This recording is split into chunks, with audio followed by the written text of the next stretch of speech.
All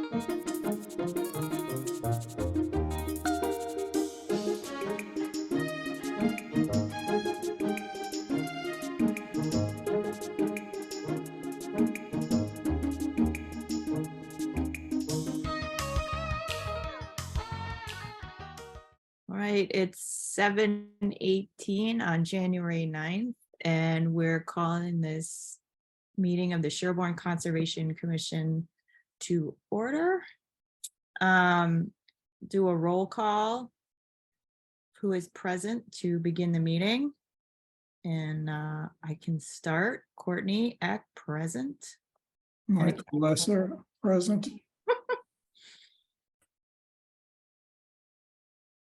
Jacob Strauss, present. Carol McGarry, present. Matt Olair, present. Okay. Oh, do the agenda biz and then I'll do these few things. All right. Let me pull the agenda up. But you're gonna have it on the screen, Michael. Oh, I could do it. I have it right here. Oh, yeah, that would be great. It's the shared drive is doing the thing again where it's like you can't see a preview, you have to download it. Yeah, I opened them all. Yeah. So does anyone have any topics not reasonably anticipated 48 hours in advance of this meeting? I do not. I was wondering if at some point we could discuss the natural history inventories and getting them up on the website. I don't know if that could come under. I don't see anything that just says discussions. Yeah, that's why Yeah. I didn't reply. Yeah. I sent you an email, but it was far too late that I looked for something we could squeeze it under on the agenda, but there really wasn't anything. So if you just check your email, I sent you a reply about whether you want to be on the next agenda for something or. Yeah, I mean, it's a pretty minor thing, so it could, yeah, we could do it next time. That's probably a good idea for the whole commission to have an opportunity to talk about it. Okay. I have nothing, and I don't think anybody else has anything, so. Should we accept the agenda? We don't normally do that, but we No. sometimes will do that. It's only, we only do it if we change it. Well, we're not changing it, so let's move on then. Are we going to open this hearing? Karen did give us a email. Yeah, so it's going to be continued without, so that we're not going to open it, we're just going to continue it to the next meeting. Okay, just wanted to check. We have to open it if we're going to continue it. So they requested a continuance, so we can open it and continue it if that's,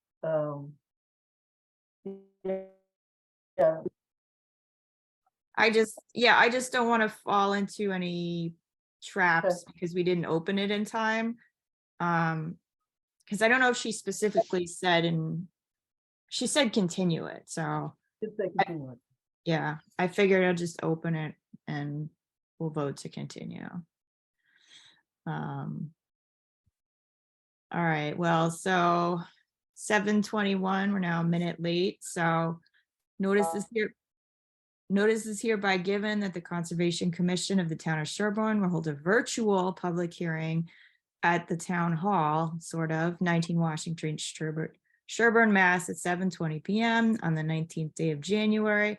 Notice of intent hearing will be held pursuant to the Mass Wetlands Protection Act, Sherborn Wetlands Bylaw, to consider the proposal by owner Joyce Simon and her representative Karen Catroni that for replacement of a failed septic system at a single family house at 15 Pleasant Street, map 3, lot 4. The only person desiring to be heard is coming back at the next meeting. That was the property manager. Yeah.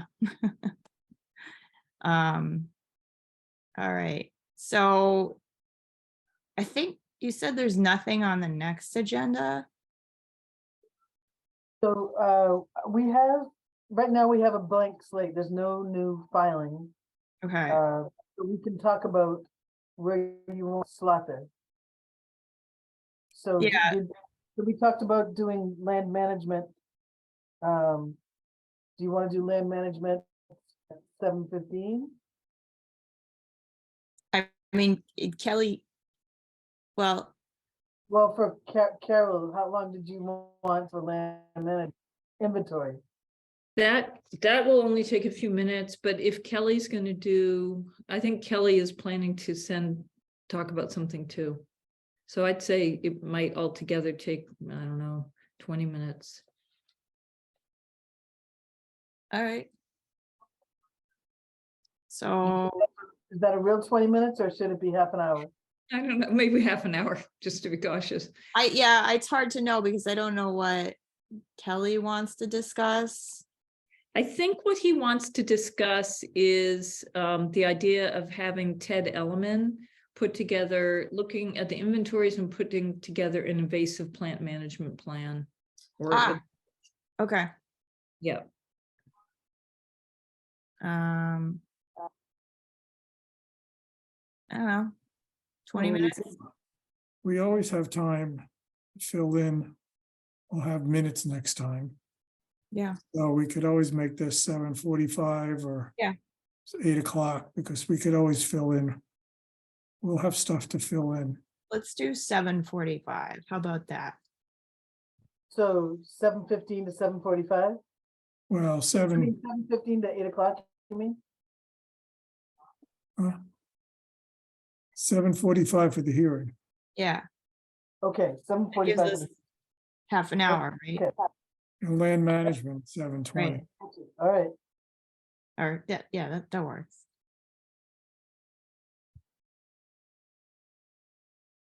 Okay, And then I'm gonna, the hearing should take, I'm gonna give it half an hour. okay. Yeah, And that's, then we have the discussion of draft regulations. yep.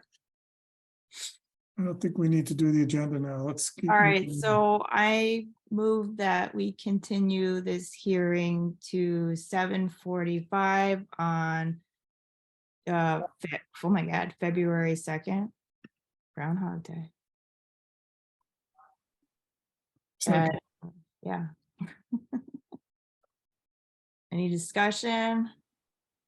All those in favor, Courtney, I, Michael, Aye.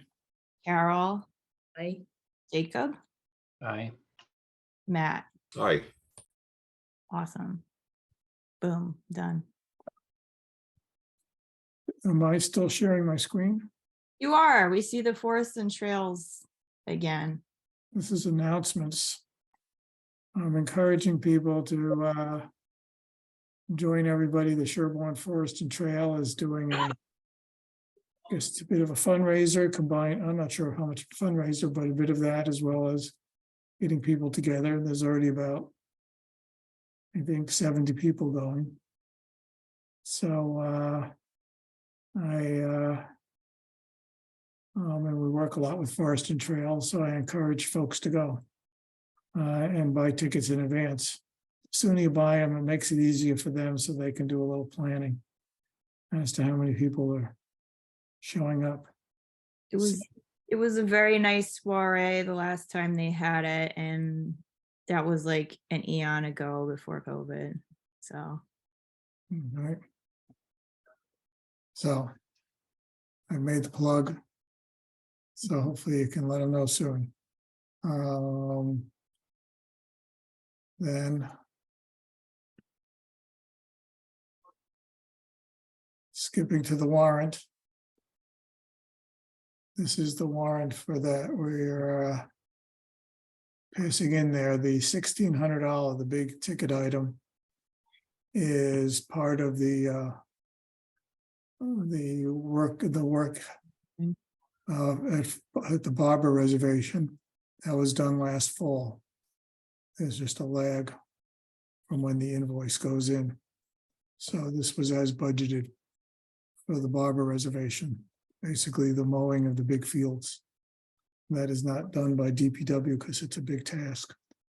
And the Mayos have been doing it for years at quite a reasonable rate. So, so we're happy that they keep doing it. So, We usually vote on this. no, I didn't think so. Okay. anybody have any questions? Okay, I already signed it, so I don't know if we want to do the, we don't have, do we have minutes today? no, we'll have some next time. Okay. The FY 24 budget. We met with the select board and went over our budget. There was acknowledgement that it's difficult to hire people. Well, we talked about the increased staff cost. And even though we offset it, I think they were happy that we offset that cost so that we came in level funded or a little under. And so there was just acknowledgement that as came up with a lot of budgets of the difficulty of hiring and then retaining people. Yeah. So there were no questions about our budget at all. So it was just, Right. there were concerns that when we reduced some of the land management, whether we were giving some cuts there that were, whether we'd still be able to do our land management work, which we said we can do it. And plus new projects and special things. We'll come back to them next year. Plus, we also have our other funds that could be used to fund some of that activity as well. So that was about it. So there were no questions there. We'll have to come forth for advisory. I can't remember, sometime in March, I believe. And then so we did the warrant announcements, minutes, none. Do we We do can do the, the agents, we can do the administrative approvals and the agents questions, if any. So the administrative approvals. We have 20. That's in the barn renovation, and they were very vague. I think the first people they applied to, so it's for a potential barn renovation and septic system for the barn. So I wrote it up for soil testing and barn renovation. Approved. 133 Woodward. it's not it should be Woodward, it's Woodland, yeah. That needs more, that's, I'm not ready for that one yet. 45 Elliott Street is an addition, and that's approved. 44 Bear Hill is a septic update, and that's approved. We have 52 Brush Hill Road, and that's an approval. 21 Morse Road, did we just talk about that's Yeah, the that, barn. that's and 44 Bear Hill, is that a repeat? That, Yeah. okay. North Main Street was an addition, and that's approved. What number? And oh, and Zero Hunting Lane, they revised their plan and all their activity out, and that's approved. What number of North Main? It was number 1. So of all these, only 133 is not done yet. 3 is not approved yet. Oh, so it wasn't rejected, it was not It was not rejected, no, Okay. not at all. to be done. Okay. Did you have any I have, Yeah. I haven't had 3, including that one, there's a total of 3 AAs that I have left to do that have come in and be on the list. So that's the administrative approvals, and then I have one site issue, if I could share my screen. By all means.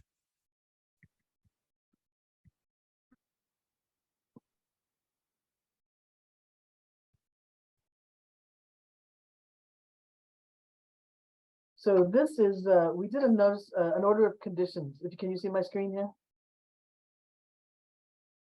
Everybody, anybody? Yes. Yep. Okay, so, this is we did an order of them for at 13, Pleasant Street, if you recall, for a deck addition on the back and a little stream that went down beside it. Deck was here, there was the 50-foot buffer zone was here. There was a nice tree at the corner of the house. And this just walked right next door for the septic system this Saturday, but this is one we had done previously. Do you all remember this condition? We did it in the winter last year. Joyce, this is the one, is this the one with a little brook that went right near the house? Yep, here's the brook. The brook is right here. The Yep. street, Yes, Pleasant Street is right here. I remember it was a very pleasant sight. A very pleasant thing. A nice exactly. babbling brook, yeah. There were some Yes. rocks along the edge to Yeah. mark along the edge of the of that. We gave them an order of conditions to construct a deck on the back. We came back with a minor modification because the pipe had broken within their limit of work to the septic tank, if you recall. So we gave them a minor plan change for that.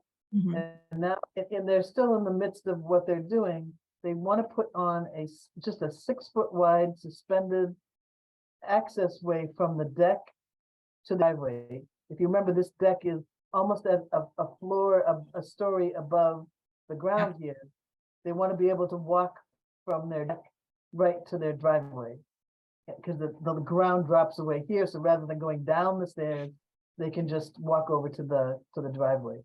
So again, it's a limited amount of work. It'll be constructed onto the back of the garage, and there'll be probably 1 or 2 posts on the side here, and then connected onto the deck. And Mhm. it's about 6 feet wide, approximately 5 or 6 feet wide. So I would consider that to be another, basically another minor modification. It's entirely the limit of work at the outer buffer zone. So I wanted to run that all by you. And if you're in agreement, I would write the building inspector letter that says that we consider this a minor modification of the existing permit.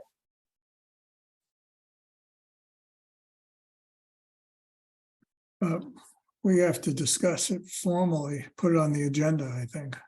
We haven't in the past. We've had it Minor. we've done this for, this is like the 3rd one I've brought to you as a minor modification. So I guess the only thing was, since we were prepping for the regs, one of the things I was reading, which was possibly the same thing Michael was also reading about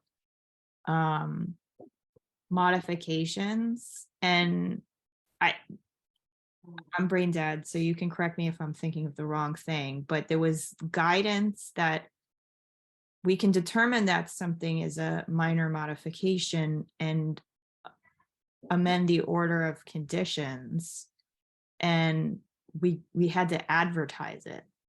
Is that what you're talking about, Michael? No, if something's not a minor modification, then we would have another hearing and we would amend the order of conditions. For example, if they changed the size, or if they went closer to the limit of work, or they added another something on the other side of the deck. Something, something that would be outside the limit of what something that would rise to the occasion of wanting to let abutters know. That would be an amendment, and that would be advertised, and we would have a public hearing. Okay. Well, when we get to our regs, the issue is that we had, I think we had minor, moderate, or significant changes there. But I think historically, the policy of DEPs is fairly unforgiving in terms of saying any change unless we declare it like administrative. Yeah, unless it Which was like is- a typo or, Well, but that was just a policy, and I think when we talk to the DEP circuit rider, we can come up with our own yeah, formulation.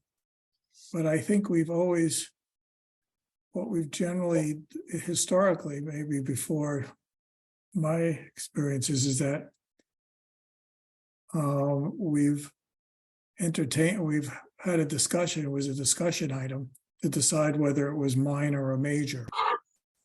And if we decided it was minor, we then could just vote that it's minor and then vote to approve the change. If it was significant, then we would vote for that it's significant, and then we would have to go through the advertising process. got it. My sense of history is that we always had a formal vote, whether it's minor or not. The idea of whether it's administrative is a little different, but I don't feel like, We shouldn't vote on something if we haven't posted that. well, it should be on the agenda as I don't know, is this time sensitive for them? In some sense, but then I just need to be educated, because maybe you did this before I came on board. We did 2123 on North Main Street. We did a minor plan change when we moved the tank and pump chamber from one side of the field to the other. We did this stick line replacement on this particular site as a minor plan change with just a letter to the file. It's not that. And we did the well at 25 Farm Street. I don't remember the street address. It's Lot 2 Farm Street. We did it on their access. If you recall, we came back in with how they would access it, and that was a minor plan change. All things that weren't on the list agenda but came under site issues. Well, I think And we I have would to- say that I was just looking at the regulations. If you look under 7.11 amended orders of conditions, is that what you're looking at, Michael? yeah, I'm trying to find it now. I have it up anyway. Yeah, it's 7.11.1, which is minor changes. These changes are modifications that the commission determines have no likelihood of an impact and need only the authorization of the commission. Applicants will contact the commission to request a change. If the commission finds the change requested is minor, it will record that determination in the applicant's file and mail a copy to the applicant. And then for moderate changes, it specifically says these changes require an amended order of conditions, which requires a request for a public hearing, payment of a separate filing fee, and a butters notices. So the procedure appears to be different for 7.11.1, which is minor changes, versus 7.11.2, which is moderate changes. Mhm. So Okay. I think the question is, do we think this is a minor change? I mean, when I'm looking in section 7 at 7.1 as exempt activities, one of the actually exempt activities is installation and maintenance of patios and decks totaling less than 150 square feet in the outer 50 to 100. And I couldn't quite understand actually, Joyce, whether this qualifies as maybe an extension of their deck. It's more like a walkway. And if it's say 6 foot, see if I can get a square footage for you. It would have to be less than Well, 150. she's doing that. Yeah, It's 144 square feet, maybe 140. So that becomes exempt under section 7.1. But I mean, I don't know whether we considered, I mean, this is amending an order of conditions, in which case maybe then it is a minor change under 7.11.1, which does not appear to require a public hearing. right. I guess I'd like to go back to what we used to do probably before all the lists that you just made, Joyce, where we just formally where we define that follow this minor and moderate changes approach.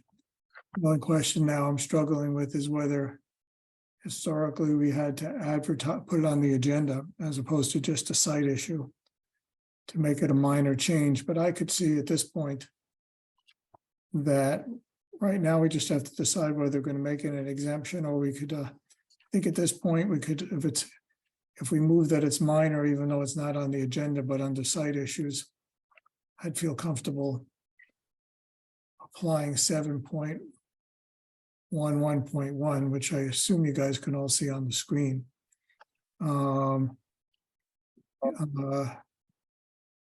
Or we can make it an exempt activity, I guess, either way goes. Do we have any preference as to which route we go on this? I mean, I think if you look at exempt activities for number 9, patios and decks, I don't know whether a walkway would be included, but it sounds like it does. It's under 150 and it's in the outer 50 to 100. I think you said, Joyce. Yep. I mean, it's very similar to a deck, right, Joyce? Because it starts Right. off fairly high. It's going to be up on posts, so It'll be the same, constructed of the same materials as the right. railings, it'll have everything else. Yeah. Why don't you write it that it's part of an exempt activity here and just give it note to them?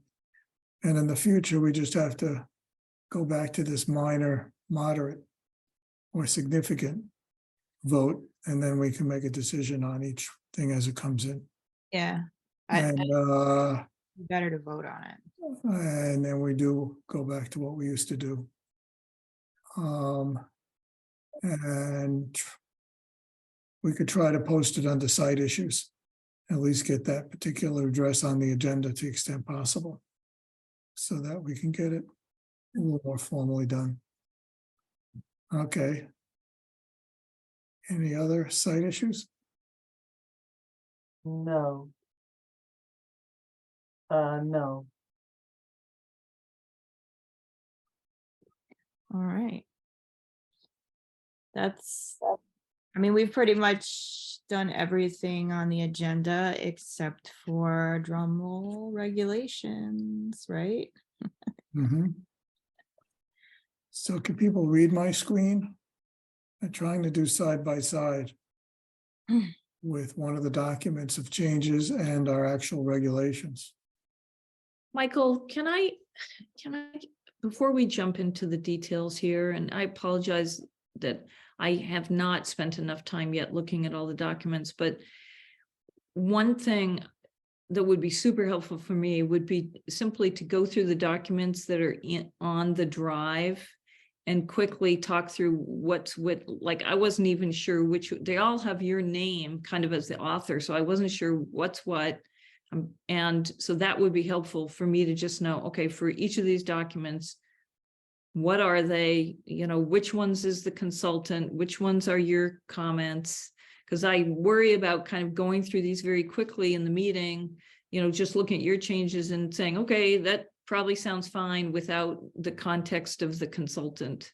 I feel like I'd like to make sure that we've discussed but I personally have not had a chance to go through that in great detail. Well, Which- one thing I think we talked about at the previous meeting was that we're going to kind of break it up into 2 chunks. We're going to do all the miscellaneous things as one chunk, and then tackle the buffer zone performance standards as a separate chunk. And maybe we can use the miscellaneous things as kind of a warm up. Oh my God, what is happening? Oh, what do you mean? What is happening? I don't know. There's like all these noises from my husband's computer setup. I don't know. Oh. So you can see on the screen the folder. Yep. Is there any way to make that bigger, Michael? Yeah, we can. You might have to overlap. Yeah. Trying to see whether this will work. Does that help? Yep, a little bit. I created a bunch of supporting folders Okay. with background info that hopefully is somewhat self-explanatory by the name of some administrative stuff with the contract from the consultant. The consultant contract was only for buffer zone work. It wasn't for all the other various miscellaneous changes. Okay, So here we have just background folders. And then I tried to, so they sort by name, I sort of stuck numbers in front of the files. I started off with these double things that show up. These are our regulations. That's our bylaw. The numbers 1 to 4 are the documents we were starting with. One is the work that the consultant did, BSC. 2 is my work that I had done on some buffer zone stuff. 3 is all the other changes. You can't see the full names. There it is. These are the non-buffer zone issues. There's another 3 below here, where I just renamed it for the meeting that I have open here. So when we make changes, we can still see what the original file was. Number 4 is another thing that's related to non-buffer. It's something that I had prepared with an environmental person in town to change the fill specifications that we can go over. I also just renamed it so that we can work on it. So those are so 1 to 4 are sort of our beginning point of files. Number 1 is the consultant's work with just Gene Bednar's notes. I mean, I have a copy with my own notes on it, but that's the product we got from the consultant that we've never discussed. After this, lower down in here, since we're focusing a lot on the buffer zone, I've put a copy of the some buffer zone excerpts from that I think are the most practical parts, but that's maybe my opinion. It's when they got down to all the what do you do with it, to make it a little less intimidating. That was something I'd done a long time ago, obviously. And then there's some other, not quite sure, some other notes from that we had from Wellesley and Lincoln. Then we have the state regs here. Under buffer zone technical info, there is the very large buffer zone handbook that we have.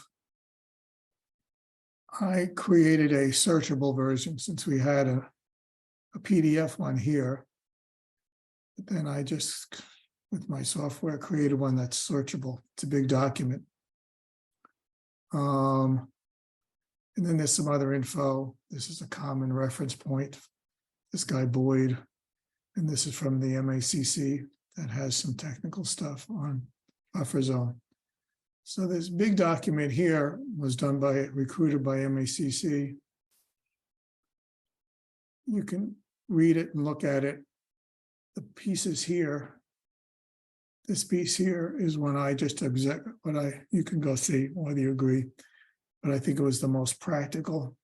Doesn't have the underlying science, but it does have the kind of things you can do, which we actually, when I go through it at one point, I think in my note here, I actually walk through all the practical stuff at what I thought was practical at the end of, or operational, at the end of the MAC book, CC book, and made comments about whether we do it or don't do it, to see where we need to maybe supplement what we do.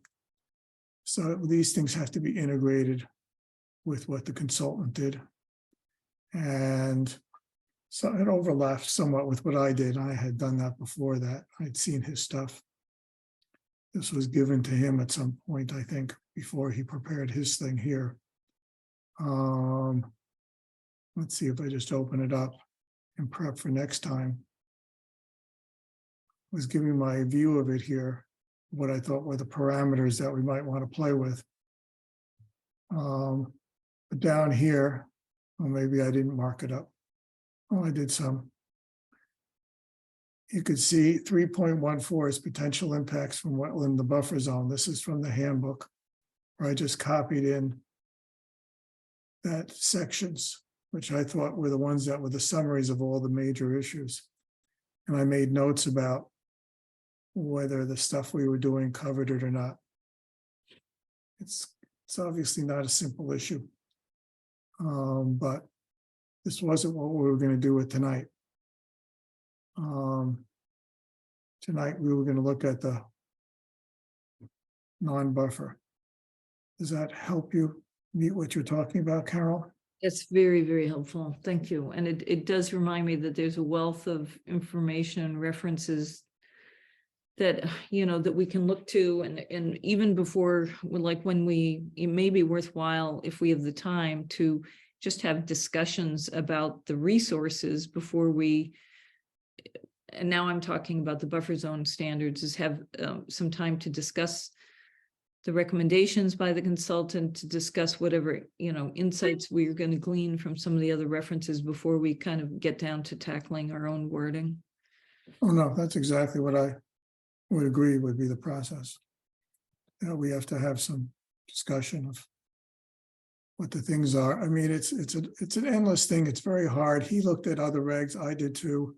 I mean, I tried to cut and paste, but when you go to regs in other towns, I mean, obviously there's millions of them, and they all have different cuts on buffer, but not a lot of them have much.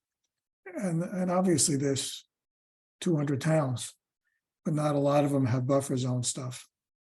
And that's why when I did my thing, there's some stuff here. I think in this one here, or I put some stuff, I don't know whether I had culled. And he also did some, the consultant also did some when he looked at Barnstable and others, but a lot of stuff is, we already cover some of it. But I tried to cut out some Lincoln stuff and highlight it, some Barnstable stuff, which is similar to what some of the things that I think Matt also found. More Lincoln. And I don't know. So there's some duplication in my files because it's quite a task to sort through things. But I was trying to come up with operational parameters that we would be able to ask information for when you do work in the inner buffer. So say, do we want to say, get this kind of specificity? Well, we can walk through this when we discuss it for soils. What do we want to know about soils so that it's not an overwhelming amount of stuff, but it basically breaks down into practical areas of what we want to know about. That we would say, here, give us information about each of these things and what kind of information we're looking for. But I'm getting ahead of ourselves, since this is what I wanted to do next, walk through next time.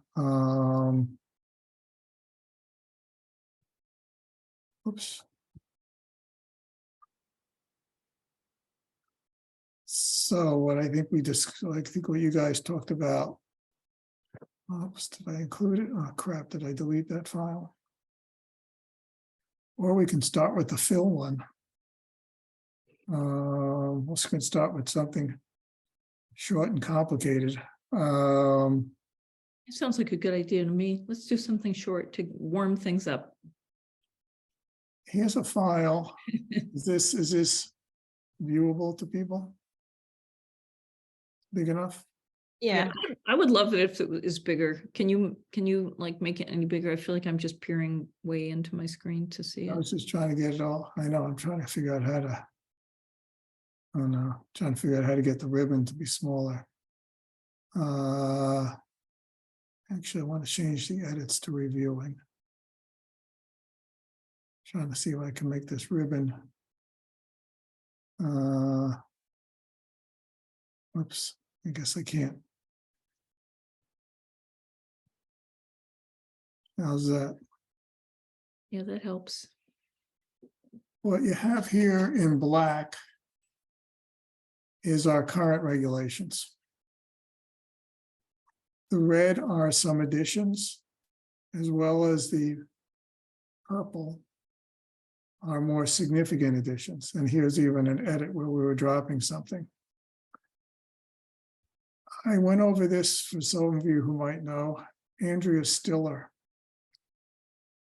was on the commission for many years, and she's a licensed site professional, which if some people know, she does a lot of work on cleanup of sites and reviewing of sites. And so I asked her to prepare something and comment on it. This is a product of what she gave me, and I dropped some things and talked with her to make it a little simpler. But we have this new thing which is more detailed. And this is probably bringing it up to date in terms of what the actual terminology is in this first paragraph. And for whatever reason, asphalt and coal has been added, or she suggested that. We can waive some of these things, but this is to basically, this is what we'd like it up front. Sometimes we've had issues where we've waived this writing in advance for small sites. When they're doing small amounts, it's sometimes hard to get it a week in advance. And so sometimes we've waived some of these requirements, but and I guess there's something here that we have to go look into. I have to go revisit this. I haven't looked at this in those 8 months. But you guys can read this. I don't know what's the best way to go, whether you want to read it and then I could scroll up since we can't fit it all in one screen.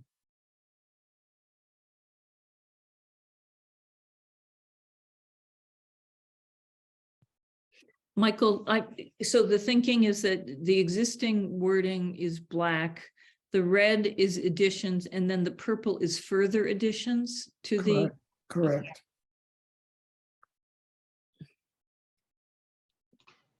Can I jump in with questions or do we want to wait? Sure. I don't know how to do Jump this. in. We're learning. Yeah.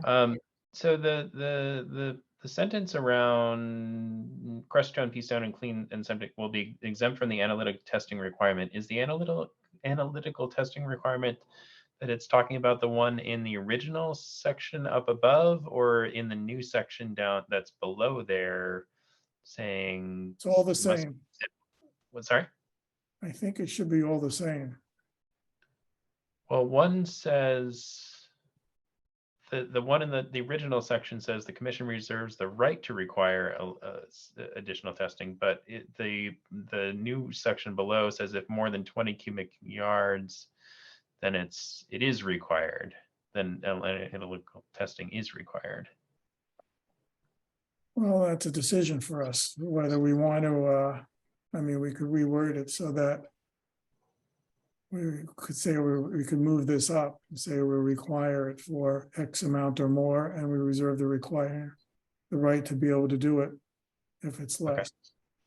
So, And I guess, and my other question is, I don't have a feel for what sort of project needs 20 cubic yards of fill. So we've talked about, so for example, how much fill does a standard septic mounded system require? good question. I don't know. That's why it's amount to be reviewed. I guess what we should do is get these questions, and maybe we should ask Dan McIntyre on the amount. Because right, for a mounded system, 20 cubic yards might not be a lot for, but I would agree that we should have a number that is likely is Well, above a standard system. One thing I would say just real quickly is that I just looked up how many cubic yards fill a dump truck. It's 10 to 16 cubic yards. And I would venture to say that there are easily 5 dump trucks of fill that went into my septic system. Yeah, but that was a mixture of those other things. It wasn't just the, It had the clean septic sand and everything else. Is that what you're saying? yeah, I'm saying, right, what I'm trying to think of is whether if there's a mounded system where they're not using the existing topsoil from a site and they're bringing in something in addition. Hmm. That's where we can ask Dan about that, because I think, right. But I'll send this to him and see how he comments. We can do that. Because, right, this is just a draft. We're going to be going over all of this in an open hearing.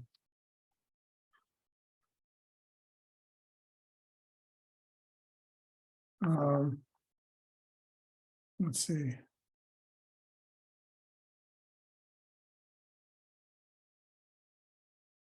See, this down here is in addition to the above certification.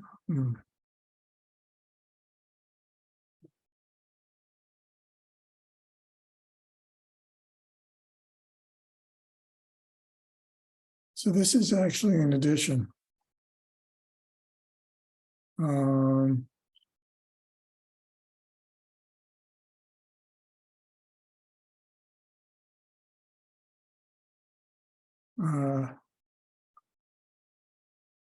Well, I guess my comment is that in the way it's ordered now, it's unclear to me in the paragraph, in the section that's saying crust gen piece and clean septic sand will be exempt from the analytical testing requirement. It's unclear to me which of those other paragraphs that's referring to.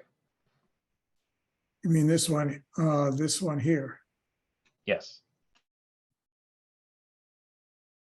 Oh, what this is referring to. From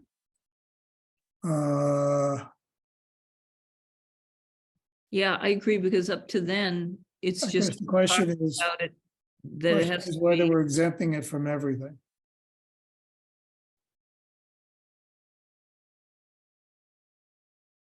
Does this address that issue? It's better.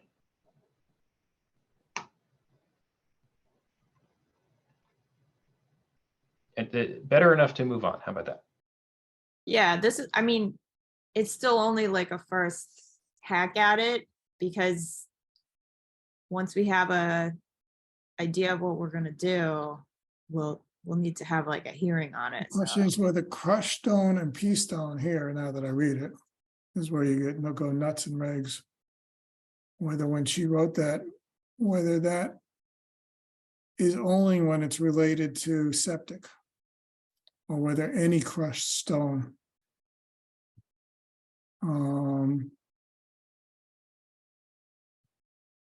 I guess.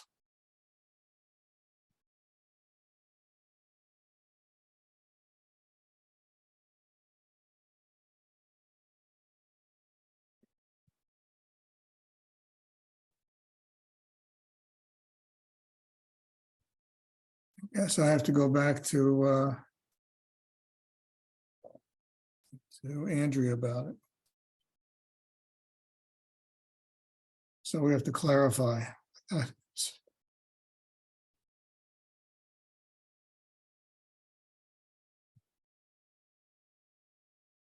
Should I scroll?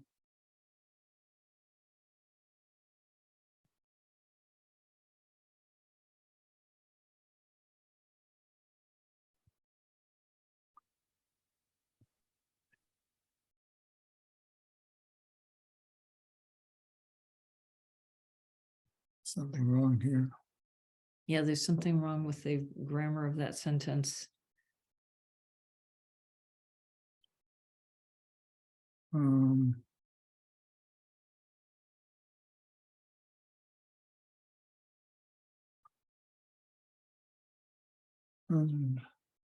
If that. I think I'll have to go back to the original.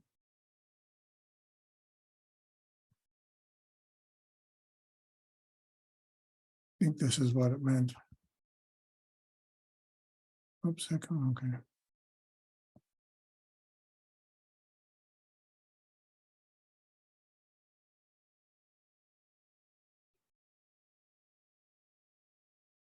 Michael, I guess one comment I'd make in the next paragraph that anything that just says et cetera is too vague. We just shouldn't.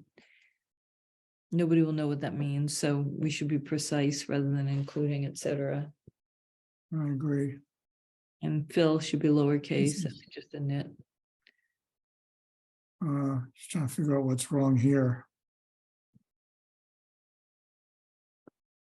Shall revive.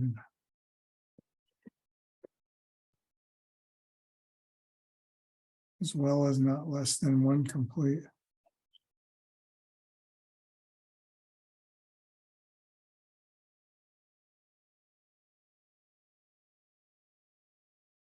I almost feel like there should be a period.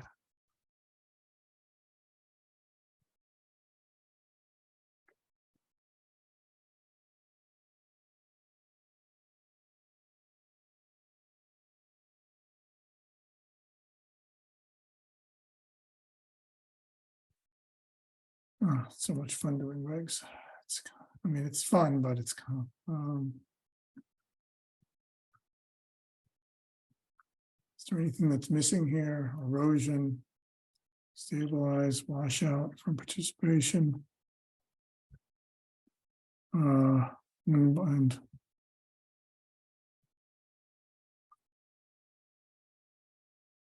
is there a global term we could add, or we should just drop it and just put and windborne dust?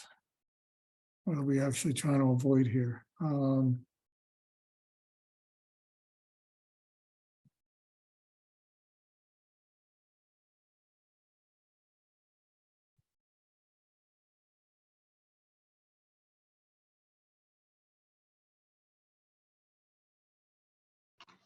It's mixing a method and a result.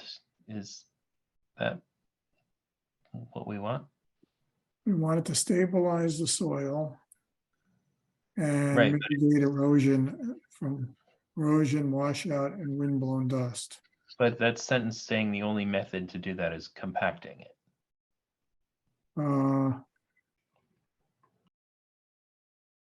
Right. Because we're only pertaining to the fill. And I think that's the only method we have. Or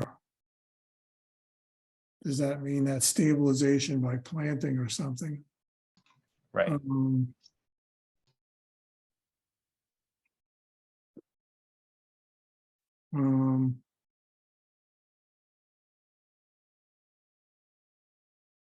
Stabilize the soil. So if we want to allow other methods, we could say stabilize the soil as well as part of mitigating, something like that. Or we make this as one of some other methods.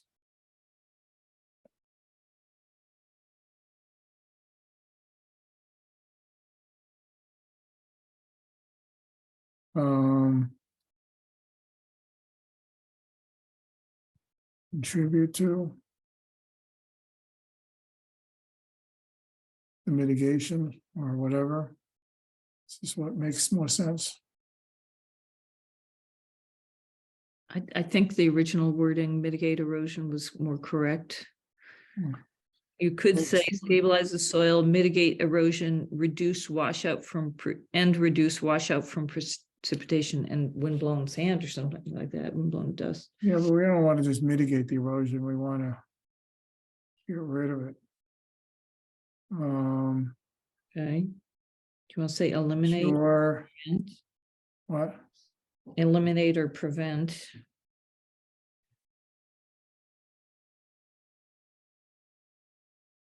But Jacob's point is that we don't want to make it seem like this is the only way to achieve these things.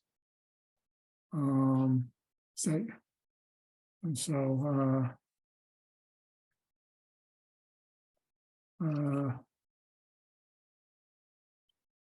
and as part of ensuring that there is no erosion. I mean, do we actually want to make it this?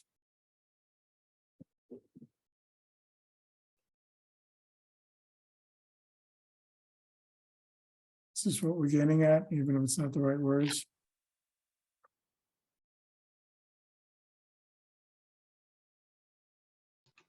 That's better, yeah.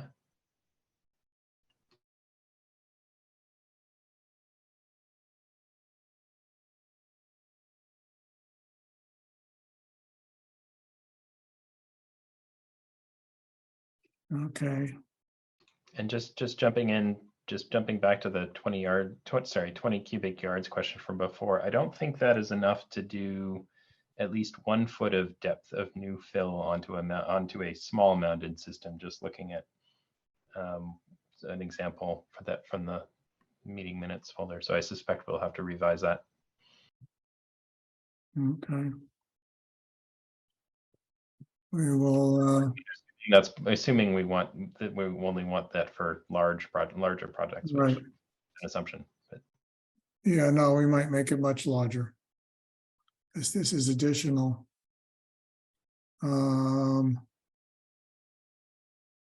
Right, we might make it. I'll have to talk to Dan and I'll talk to Andrea why we were starting with such a small number.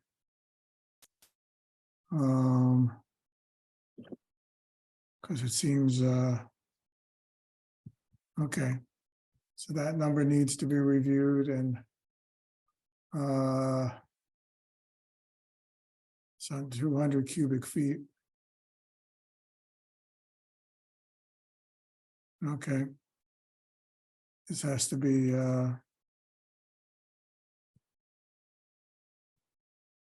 put some marks here that we come back to this one too, even though it's got it there. Right, it's hard to, I guess it's hard for us. I'll have to go see who else. Whether we get another opinion from another engineer to see how reasonable these tests are.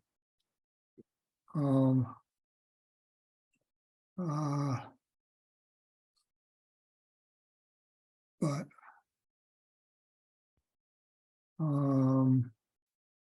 have to see if there's some construction engineer in town who has to do it on the other side. To see if anybody knows anybody. Maybe I'll actually, I know some guy who does some commercial construction. Maybe he would look at this. Or I know somebody who could look at it. Anybody has any ideas?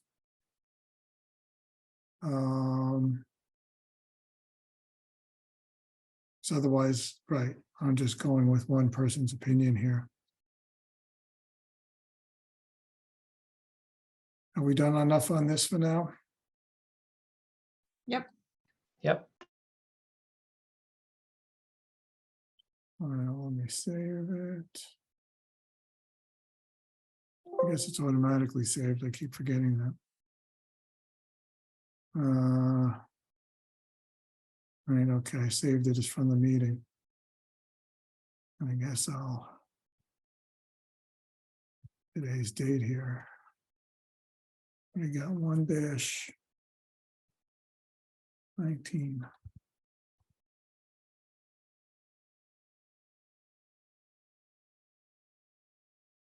Okay.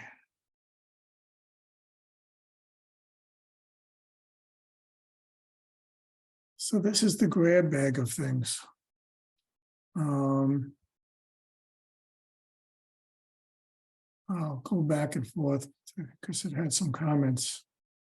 This is prepared by previous commissioner Gene Bednar with some other inputs, and I made various comments. And this was obviously done a while ago. Here's some new definitions.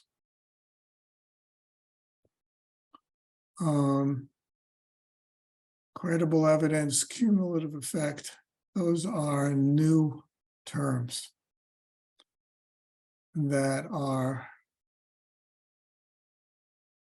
date of issuance. Those are all new. I'm just looking on the right side to look at the regs. Let's see.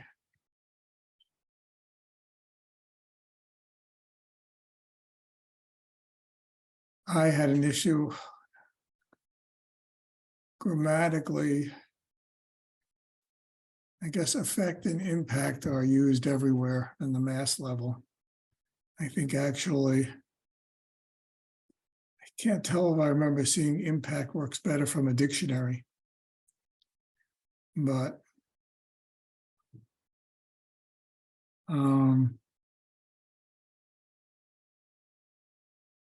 we can go back and look, but whatever. So here's some new definitions, which I believe can't, I guess what I should open up is the state regs. Oh, it's opening up here. Damn it. Excuse my language. I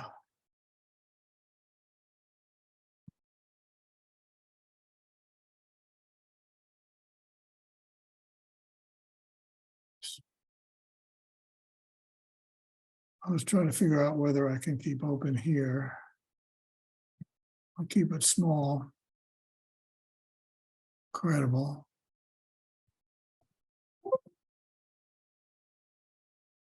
So credible is not here. At the state level. Cumulative. Wow. Michael, I just did a very quick search on cumulative impact, and I'm noticing that a lot of the town bylaws use cumulative effect in Massachusetts. Especially when they're referring to, like, Duxbury talks about cumulative detrimental effect upon resource areas or wetlands. Kingston talks about cumulative effects upon wetland values. I'm not sure. We have it in our regs. Oh, I see. Okay. We put it in there when we were doing some of the let's see. Even though it's not we don't have a definition, but Is it so we're you have it here, you see at 5.1, it says we have it. And we worry about immediate as well as cumulative. So we won't need to define it because we have it here. I see. We have it in a few places. And it's also under alter. It's in a number of places, and it's in 2 places in our regs. Mm-hmm. And I think this is a definition that we got from somebody else's regs. None of this is whole cloth.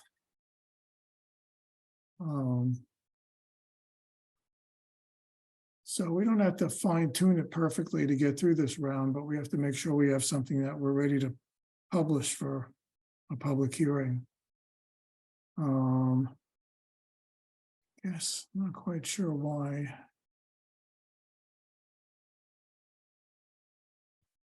I thought it existed at the state level, but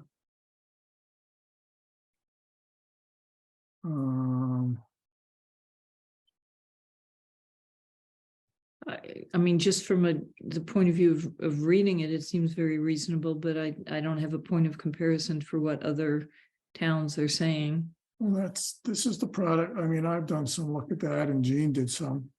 This is how we have to figure out how to do our regulatory process amongst ourselves, to what extent people have to do their own significant homework before a meeting of reading these things. And that's why there's a whole bunch of resources in the folder, as well as you can find them more online. Finding this page, I'm not quite sure why. Can't tell whether the searching I'm doing here. So down, so maybe I thought there was cumulative in the definitions of the state. Sorry to do this, make you dizzy. I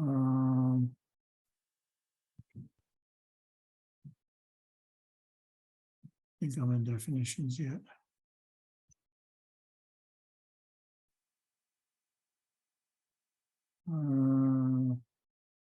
But okay, does anybody have any issues with what's on the screen? So we're not going to go through reviewing each one of them. We'll drive ourselves nuts if we try to go through the origins of each one of them. And people are going to have to do their own. Okay, here's definitions.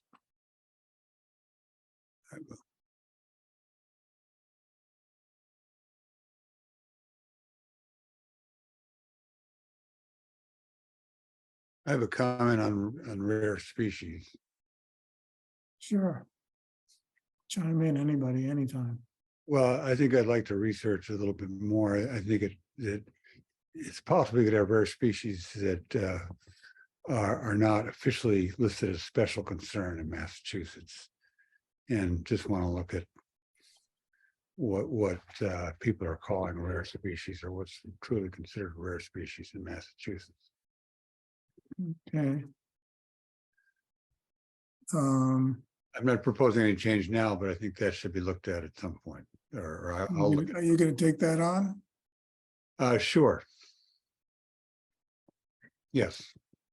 Okay. Michael, would it be helpful if I just look through other towns and put together a document that has different ways they define cumulative effect? You're welcome to do it. I'm happy with this thing, but in terms of we could find, there's always room for improvement. But by all means, it's just a matter of how much time people have to refine things, but any of that would be welcomed. Just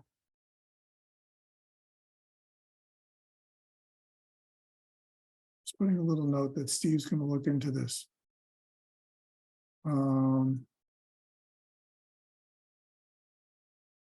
Yeah, because I'm noticing the city of Springfield has a pretty good definition. Okay. It's all a matter of finding them and then deciding what's an improvement. That's what we need. Yep. So this is a first run. We could try to make it through all of this, and then we can come back and before we even have a hearing, we can come back and refine all of this. People pick up different things that they want to do. Time periods. Okay, I'm going to scroll up a little bit here. Riverfront is a no-brainer, since we have that. I'm going to scroll here. Section 3, I'm going to pull up our regs. So those are all in definitions.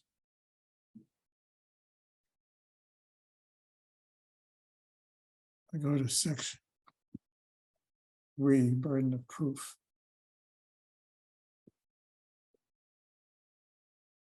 So this is all we have here for burden of proof. This is it. And these are the proposed changes. I think I only copied over the first paragraph. The second part of the second paragraph.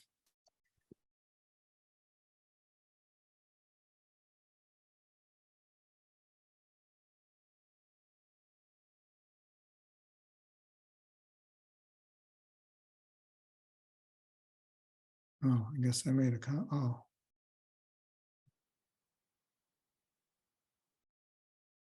think we need to reword. I wonder if I did that. Can't see.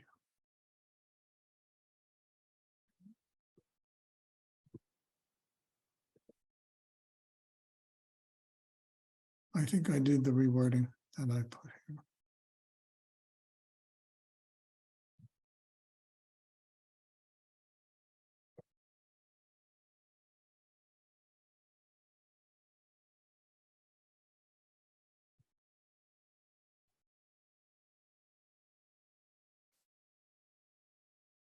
Let me know when you're through with 3 and I can go to 5.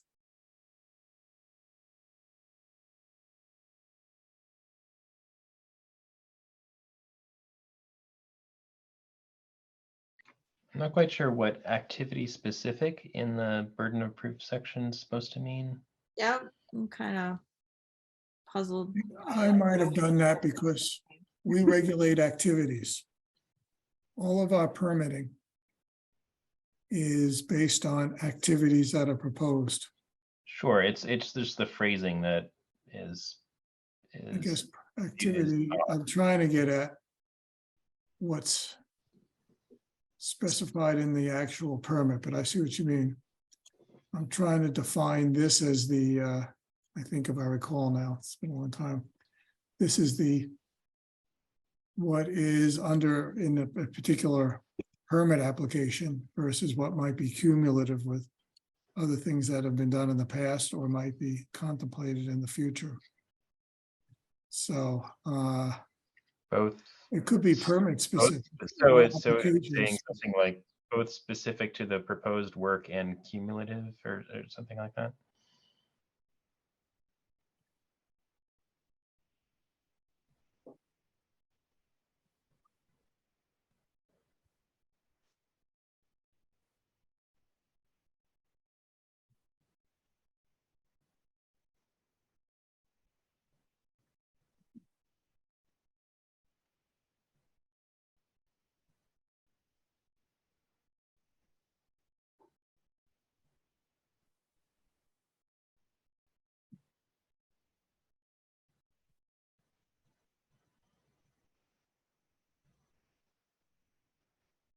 Okay.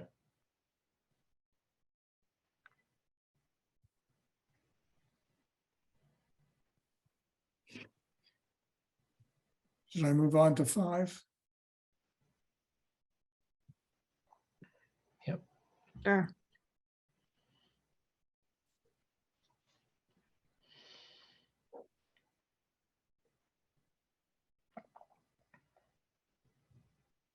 I mean, that, that seems pretty straightforward. Oh, right. And I feel like it's something that we've had to go and tell applicants anyway, so. That one's pretty straightforward, right? Yeah. 5.5 seems pretty straightforward too. The Mhm. ors are in a strange places now, but other than that, yes. Oh, where, which part, which one? 5.5. 5.5. Oh, or, oops. Which or? Well, I'm not sure which one is supposed to group which grouping to read first. There's a lot of ors. There is a lot of ors, but I don't know that it matters either. I don't So know. you could eliminate the or after abandoned wells and put a comment in it I instead. was just gonna say, I'm gonna defer to Carl. Oh, I Yeah. see here now. Yeah, this just,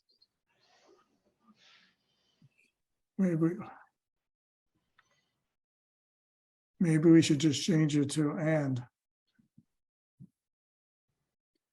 It's not permitted into abandoned wells, cisterns, drains, in any area.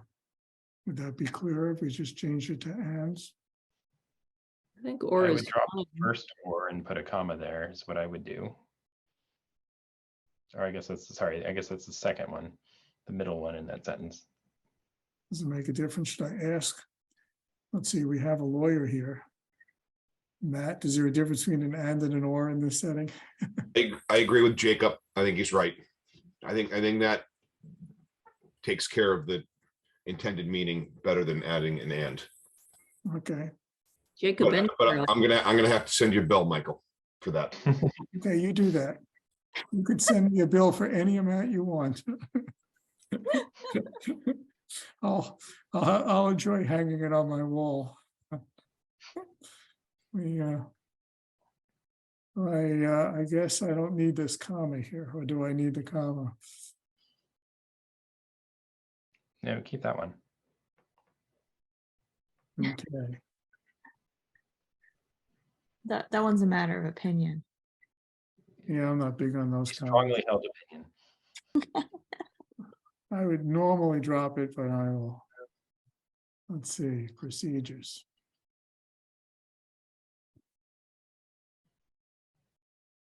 Okay, this is an important one here. Yeah, This is 7.1. Oops, oh yeah.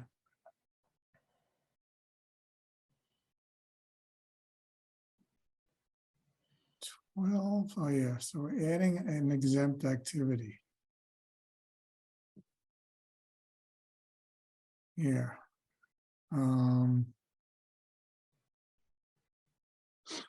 Doesn't the state regulations have a equivalent one? Are we trying to have exactly the same language or something that means something different? I I think it's don't think we're really- trying to have the same thing, but I think we want to facilitate septic replacement, in terms of failed systems, because I mean, that having a failed system is never a good thing. Right. And probably the impacts from the soil testing are going to be pretty minimal in the outer buffer zone. Right. No, I was just asking, is this something where we can just steal the language from somewhere else Ah. because it already exists somewhere else? We- That's all I meant. Dan McIntyre wrote it for us and he didn't send us a bill, so. Well, I don't think the state, like that. I don't think the state has this level of specificity. Because we're Okay. talking, the state doesn't do a lot in the buffer zone. We're more protective of that. So you won't find much in the state regs on buffer zone issues.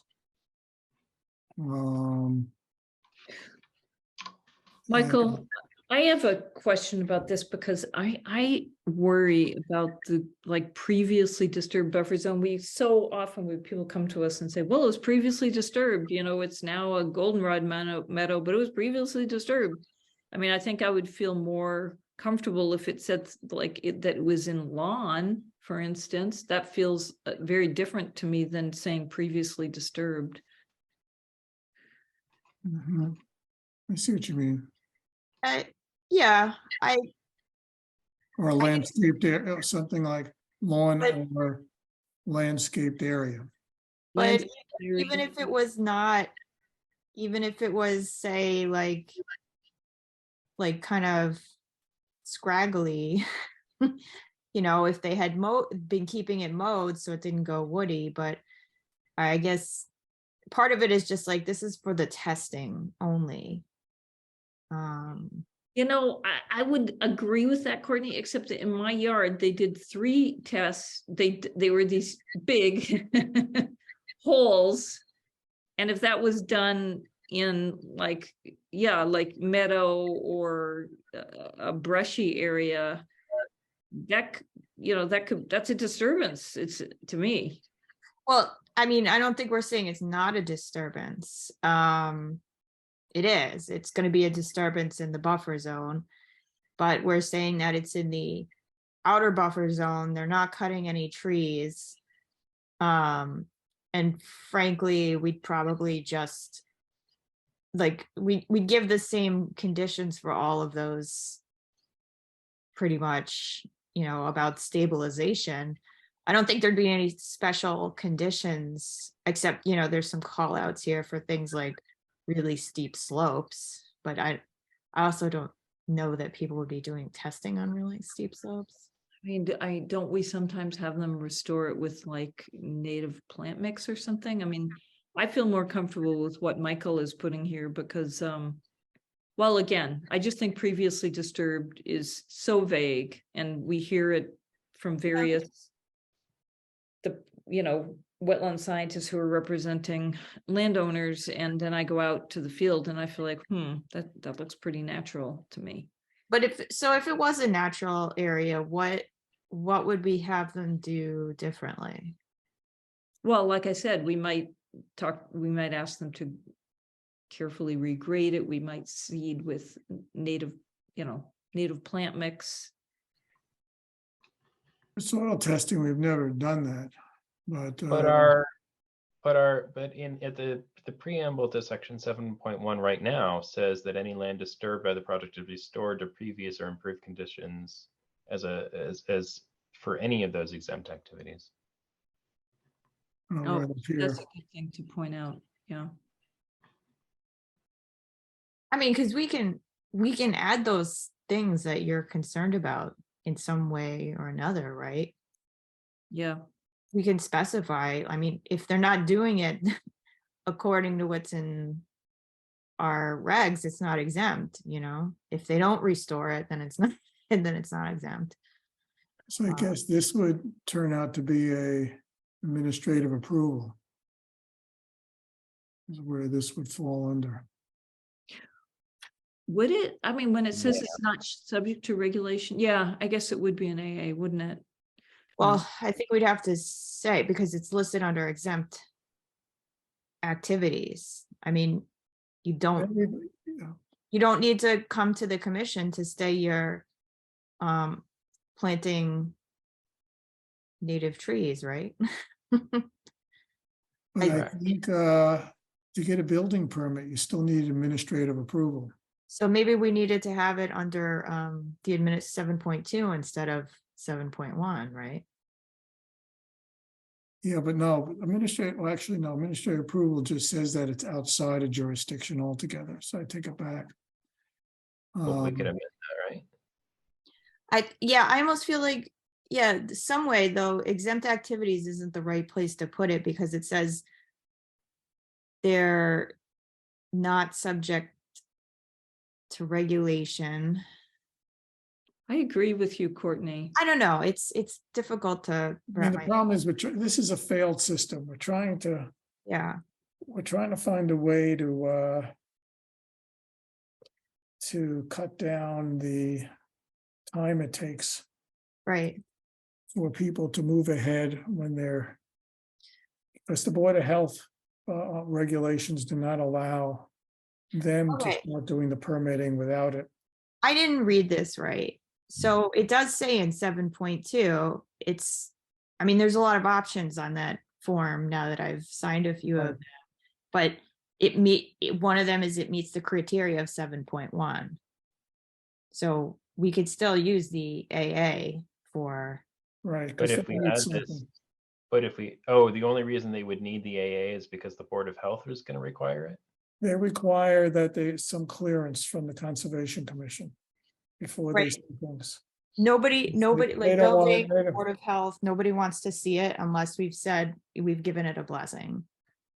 That's part of why we're part of the origins of this, because it was. But it you also do- means that anybody could do such testing on their own without, is there any reason they would, that could come up without leading to try and ask the Board of Health for something? I mean, they have to do the testing witnessed by the Board of Health or it's not really valid, so. Right. But would this be permitting, I don't know, exploratory testing of an applicant wants to do something beforehand and see if it's likely to pass or not? Right, it could be. I don't know if I'm being too imaginative here. No, but no, I I think do- it's a possibility, but I would say fine, if they want to do it in their lawn or landscaped area, let them do it. Right, are we gonna catch them? It's a if there's any erosion. I mean, we're Right. worried about whether it'll impact the wetland that we're more than 50 feet away. Okay, so if we don't want to, but okay, in that case, then adding it to 7.1 would be the right place for it. So do we want to, we can do the lawn and landscaped area if we want to play it a little safer and give it less. Sure. Like, for this, we could always change it in the future if somehow. We will see what Dan McIntyre says. This is just a draft. And we could talk to him about whether he's really, I don't think it's come up other than in lawn or landscaped area, so I don't think there should be a problem. Yeah, because if it's not, then there's often tree cutting involved, so. The other thing we should do is the proposed language that Dan provided here does not match the style of the other items in the list in 7.1. And I would prefer to have it use the same form. Let's see, what do we got here? They're all,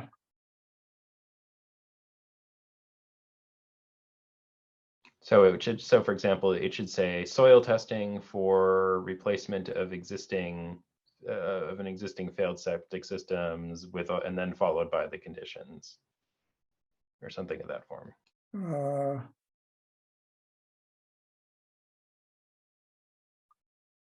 Soil testing.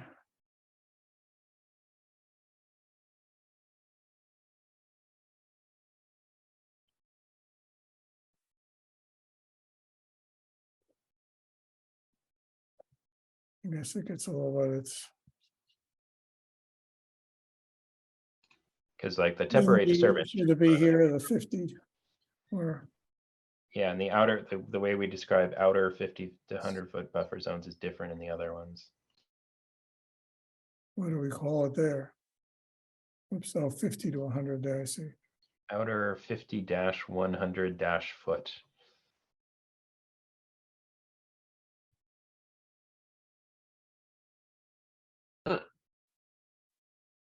Okay.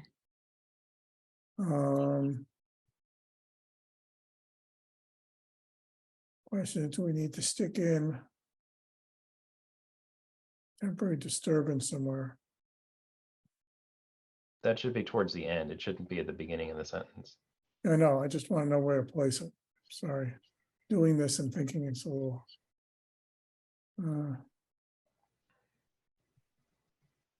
It's not, we could just add is only a temporary disturbance as one of these things here. Yep. You could say creates a temporary disturbance.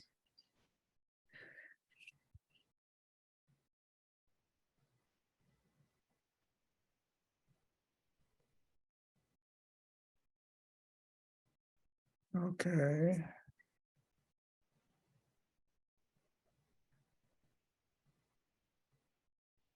So for Dan. On and plans. Okay. Whoops. We got a good new draft here. 7.2.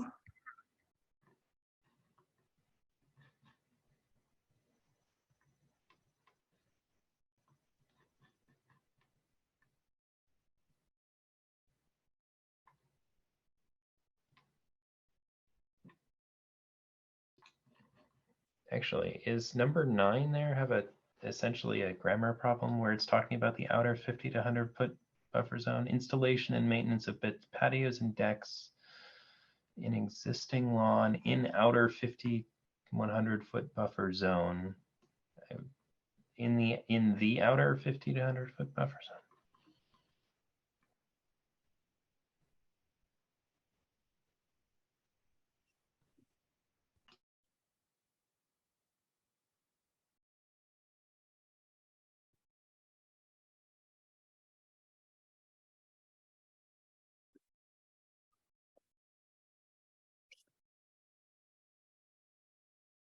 Okay.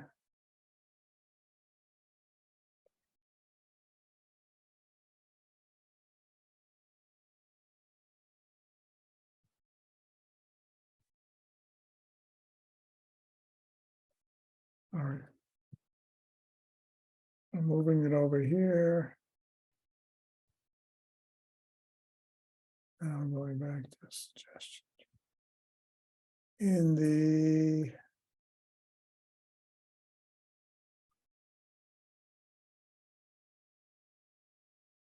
is that what you're getting at?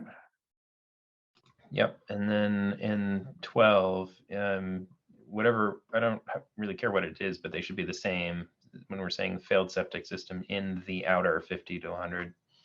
So right now it just says 50 to 100.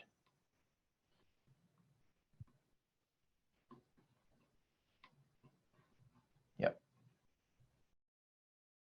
You know, in number 9, instead of that allow water infiltration, it should say there which allow water infiltration.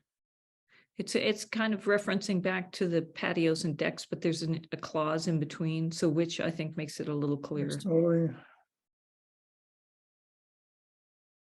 Or move that phrase We altogether. have to move it because it is a qualifier. Yeah, It's so that you don't want which, you want that. but it's kind of, yeah.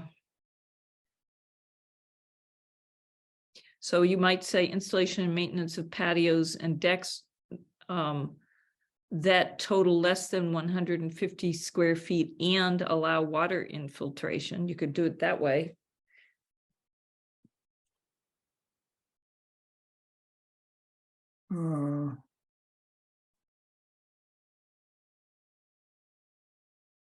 Oops.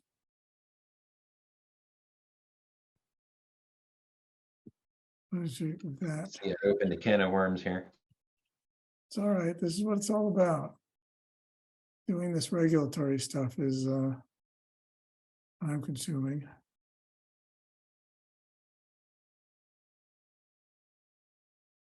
If we want to be, if you're gonna put in the which there, you could say and that are located in an existing lawn or something like that to be. I mean, sometimes with this legalese, you try to cram things in and words disappear and it makes it a little harder to understand. I mean, it should be that because it's a qualifier, because it's defining it. How does that read for people?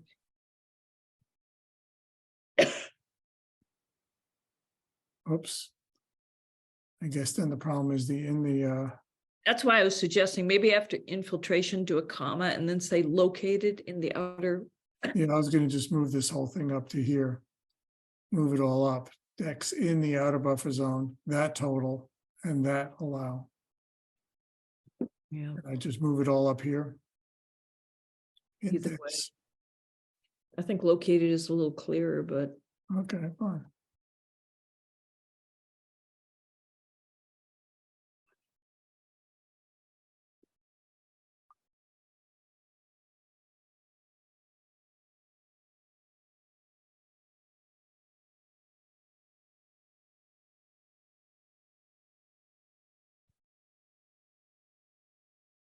How about this?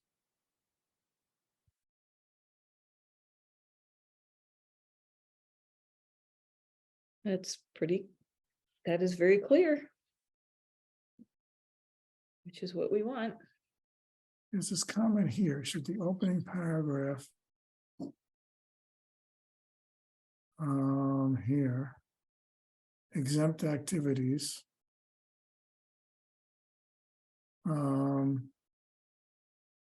this is a big one. This is a big little comment here. It came from somewhere. It would mean the idea that all of these exempt activities that are under the state and we've adopted and adding something. Well, We've so for specified example, when it's in the number outer. What? number 6 or 7 would be kind of a big deal if those suddenly became no longer allowed, and if I they're actually don't want this. I think we specifically put which ones we want. More than 50, 50. I don't think we should add it in the thing there. We should go through and figure out if we want to change any of these things, okay. but Yeah, I agree. I don't want to do this.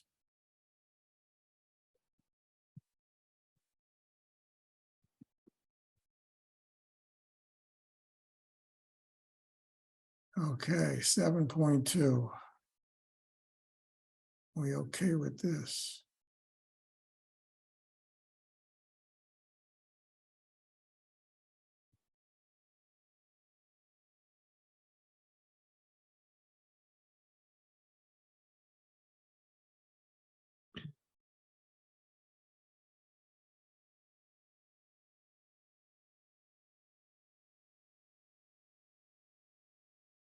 I guess instead of the word project, oh, they didn't copy over.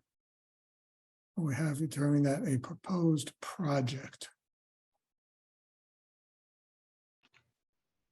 Oh yeah, we say activity other places, right? Yeah, activity, I think, is what's generally used even at the state level.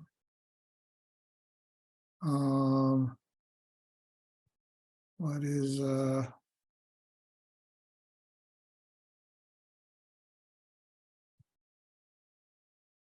be precise?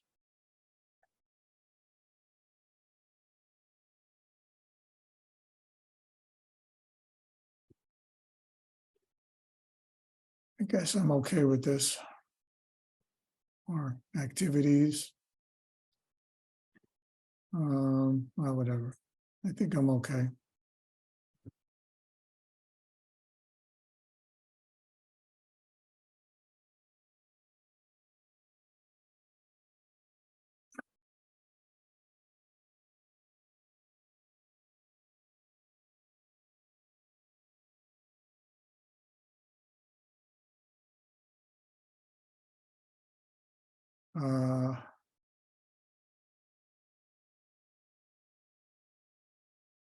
Let's see, what do we have here? 7.2.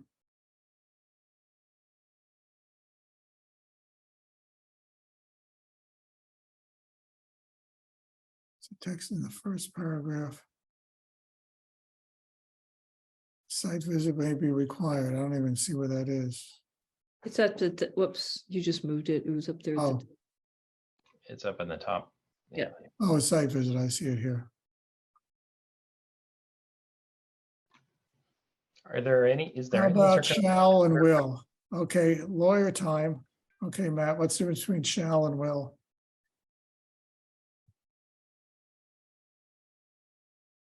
I guess we're always having a site visit, right?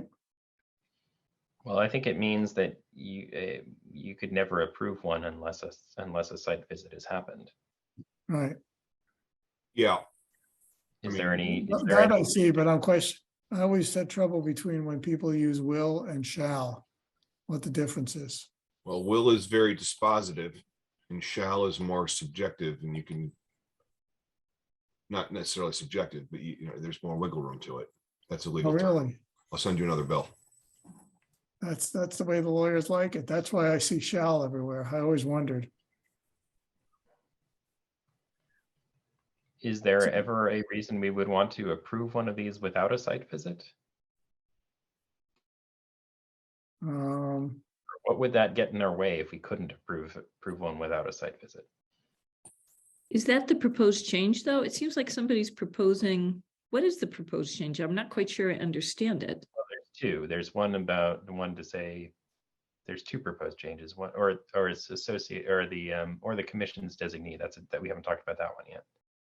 Right. You're safer with May. It allows you to require a site visit if you want, and it allows you to not if a certain circumstances arises that you could waive it or deem it unnecessary.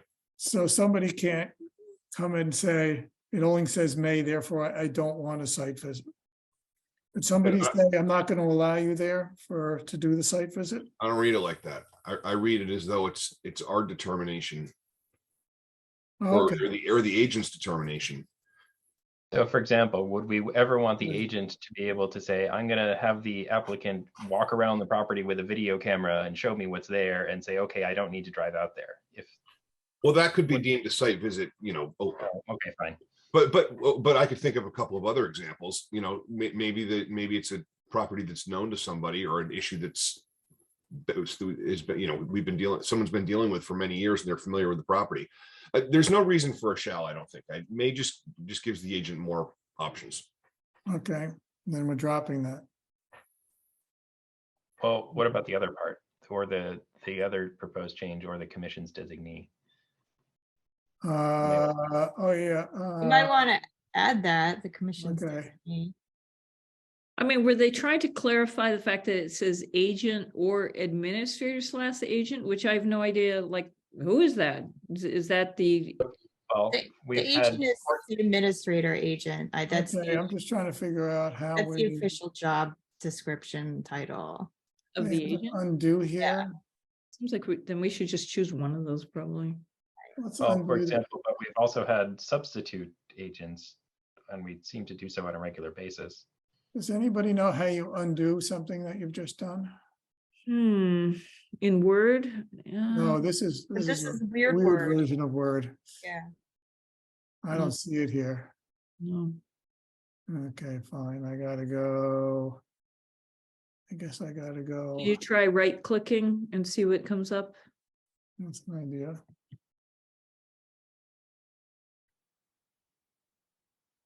Nope. Nope. Wow. In any That's event, because it's all getting saved immediately, so. What I gotta do here is track edits. I just want, oh yeah, how do I reject this? Did they have a reject? Thought I saw a reject somewhere.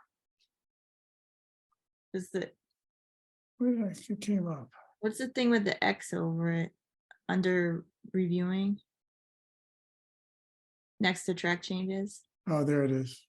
is a check and a Reject reject. Yeah. suggestion. Okay, so now I guess I don't want to do this either. So did somebody suggest that it should say a site visit to the property by the agent or commission's designee instead of administrative? Right. agent? Is That that, was the suggestion. What do we want? I mean, I think that's fine. I have no idea who that designee might be, but maybe at Me. some point. I'm the designee. Courtney, we have Yeah, to let he might Courtney. be a member of the commission, right? Yeah, So I think that's a good idea. yep. I guess we've never formally designated you, It's also on the form. right? It has to be signed by a commissioner or the agent, so. You want to say by and at the discretion of the agent or designee to alleviate Michael's prior concern about who's making that decision? I mean, I don't think that's necessary, but I mean, I understood what you were Right. saying earlier. Um,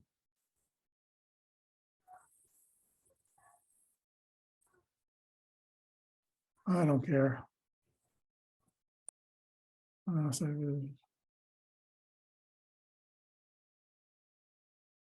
this is all right. I think we can all designate that any one of us can go. That's a given policy, so I'm not worried about it. And if it's somebody else that's not us or the agent, then it should come to us anyway. Yeah. Okay, I'm all right. Add to the first paragraph. So this is all new.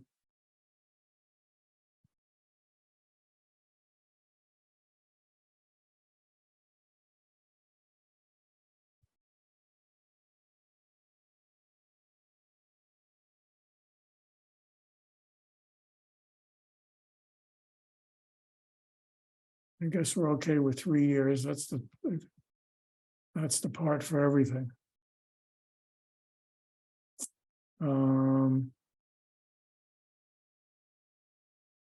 Okay.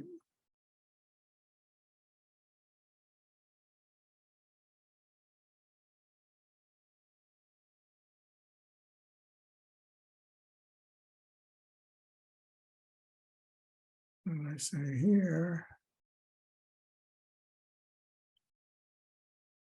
Does resolved in that paragraph mean that what's the certificate of compliance is issued, or could it mean something else? Because that might be no, too this long. is, it doesn't require, this isn't relate to open orders. So a certificate of compliance is not referred to. Oh, it's not Only referred if to. you're having problems. Resolved to the satisfaction. I mean, we've had. I was trying to think of when I made my comment there. We've once had one where we see how it's getting resolved. So we were enough to do it. To move forward. So I can't tell how That's- much. I mean, that still means it's resolved to the satisfaction of the commission. Okay, if you feel You like know, it's good we're, enough. we're satisfied with how resolved it is, whether it's fully resolved or mostly resolved. As long as it gives that leeway. I'm just afraid to ask Matt and run up more charges, so. All right, I'll give you a freebie just this once. What was it? Wow. Are you being sexist here? No, I would have given you one too. You're a nice guy. Oh, okay.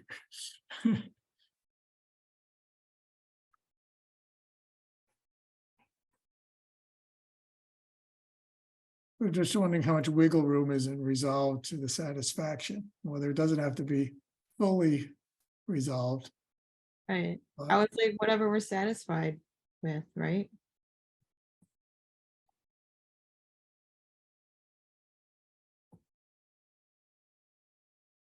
I don't have a problem with that. Okay, as long as It's we get pretty, that room, it's pretty straightforward. fine, as long as we have room.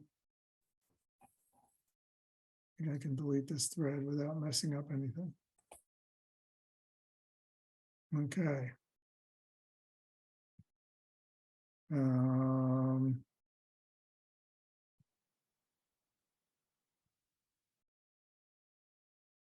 Sorry, I'm doing some of this work here, you guys. Whoops, oh crap. I'm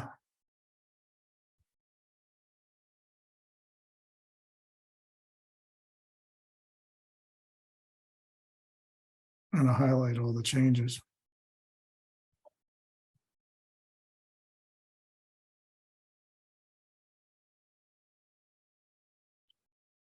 Okay. Notice of intent.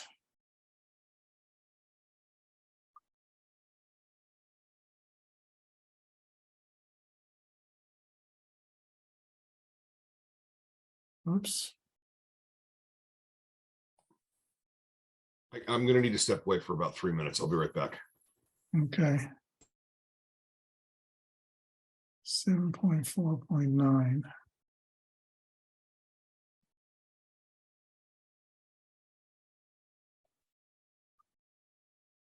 I guess we don't have to do this now.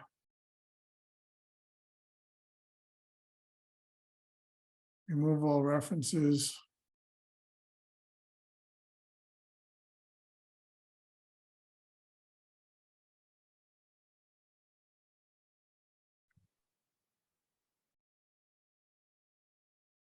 So at some point for the future, we have to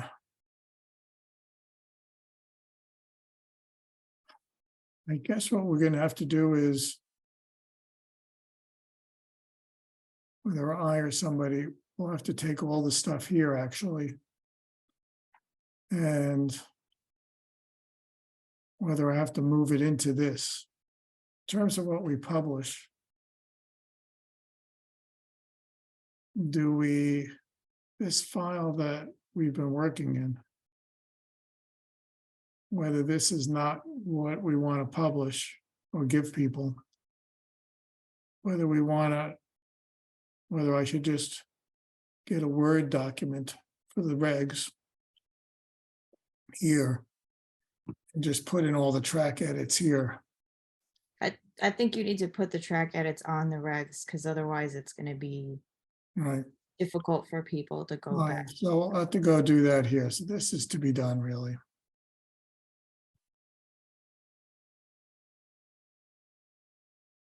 But I think it's fairly straightforward, except for we can just think about whether we need to put this in an order of conditions.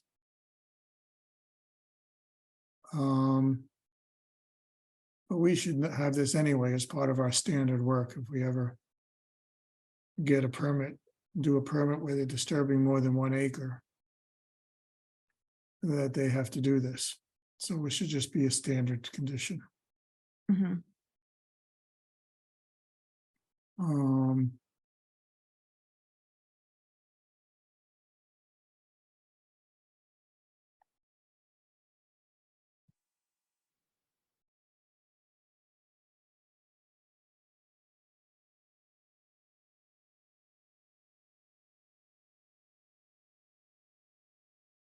Okay.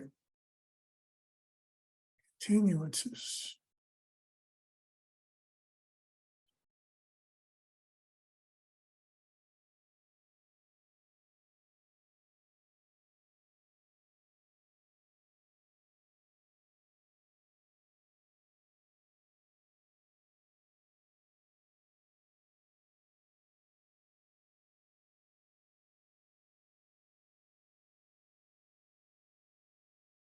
I would like to change this to May. Yeah, I mean, I think we should have discretion Right. if something is really, really simple and we want to just do it. Right.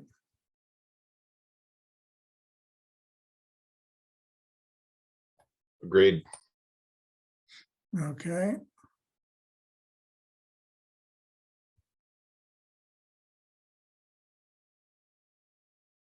Um,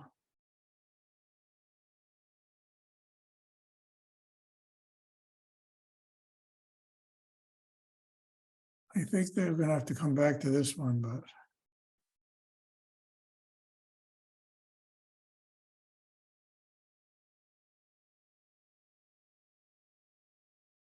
This is that issue that policy is very inflexible, the DEP policy.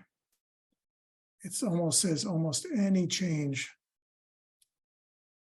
The text of it, I think I threw in down below. It's very rigid. Shy of just a few typo, like anything we did today even, except for the fact that we decided it was exempt, would have to have a whole new hearing that would have to be advertised. I think somebody has to do we have to do a little research with our circuit rider, because I would like to stick with what we have now and not follow the DEP policy. Michael, I think it would be good to ask the circuit rider, because I know that it seems to me that in one of the courses I took at the, MACC conference, that I've taken the legal one a couple times, but so I'm not sure if it came from that, but the basic rule is you can be more restrictive than the state regulations, but you can't be less restrictive than the. Part of what I'm arguing is that I think we should talk to the circuit, but I'm arguing that the state does not have this as a regulatory requirement. It's solely a policy. That's where I believe we have room to be different, because it's not a regulation. Okay, So we have to go, and we could talk to the circuit rider, maybe one of us could take that on or whatever. I'll talk to Joyce can talk to her. But even if she didn't like it, I just want to get clear that we can define our own reg. Because I find the state policy just too burdensome and not very friendly to us or applicants. It's partly why we've been ignoring it recently. But we'll have to come back to this.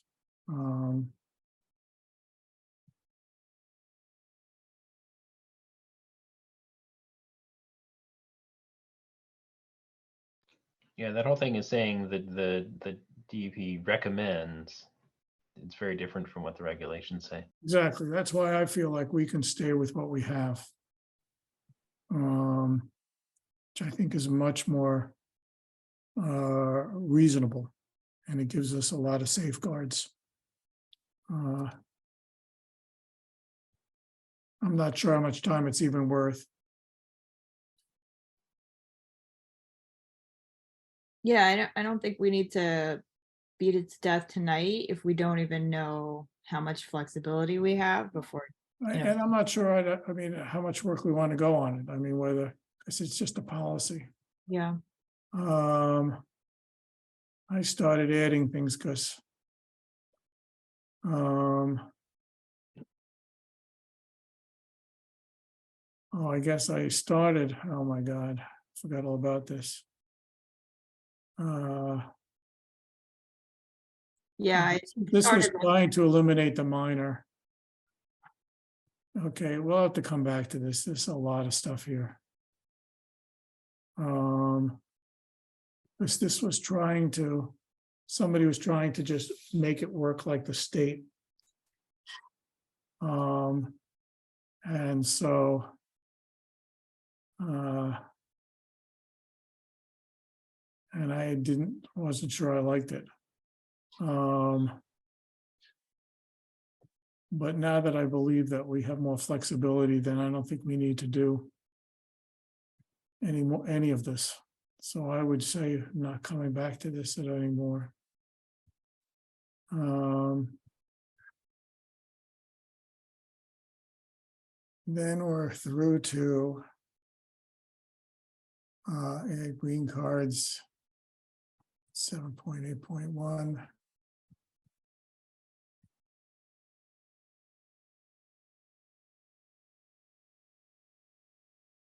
Oops.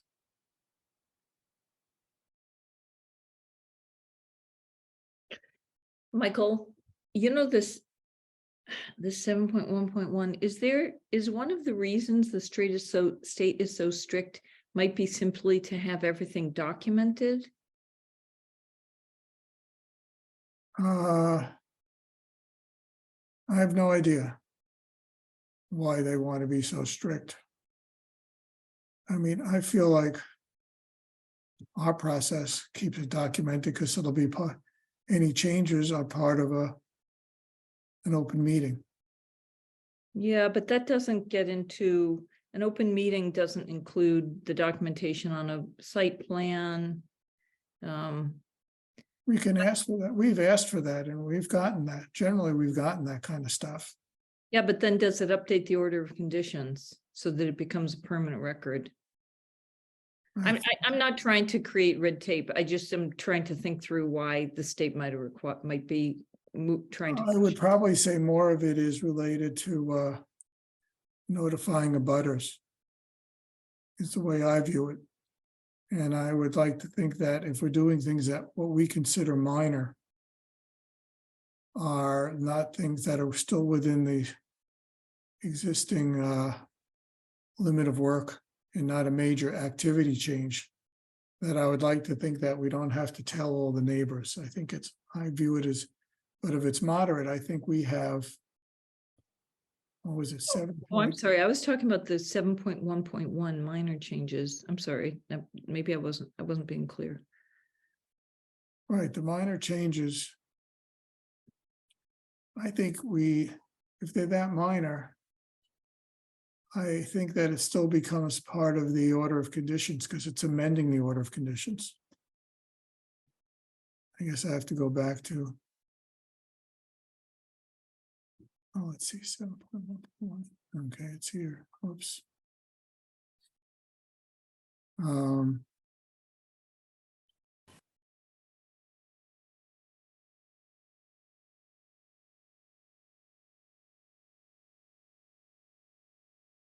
I guess it's on the left side is 7.11. I'm going down to 7, the minor changes.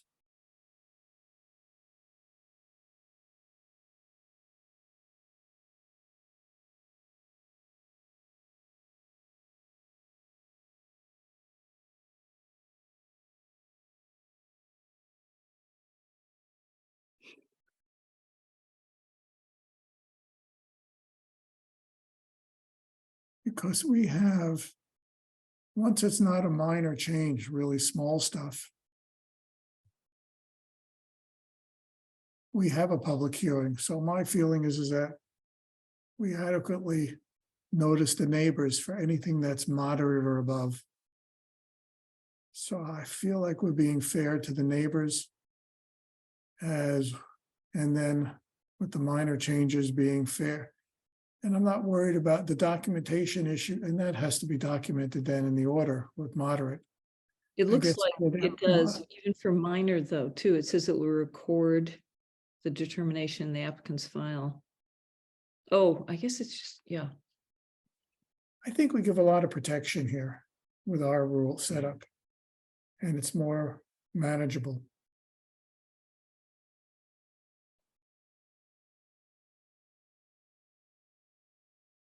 So I'm ready not to pursue this any further, other than I'll talk with Joyce if she wants to, about whether we want to talk to the circuit rider or whether we have to go to the town council. Because then it's going to be an issue of if they didn't amend the regs to include the policy, then it's just a policy. And I feel like it doesn't bind us. And I think our procedure is much better. So the end proposal would be no changes to this section, to these No sections, or changes. are there still a few minor wording changes? But that's it. No changes. No changes. Okay. I'm ready to just drop it now, because I see it as so unmanageable that in terms of dealing with people and being fair to people. And I think we protect the wetlands well. So now we have we move on? What do you feel, Carol? I'm getting a little bit lost in I was trying to look at these things that are crossed out and I'm not, Oh, these were all trying to match the policy. All this stuff here was back when we were trying to drop the idea that we had and had to just go match the DEP policy. So all this stuff here is pointless if we're not going to amend it and match the policy. oh, I see. So it's really, back then it was my crude attempt to do something quick and dirty if we were going to absolutely match the policy line for line, but I've come to a different place. That's why this was all my work trying to match that, and I now feel like it's not needed. So that's why it's a little bit of a mess here. Miscellaneous changes.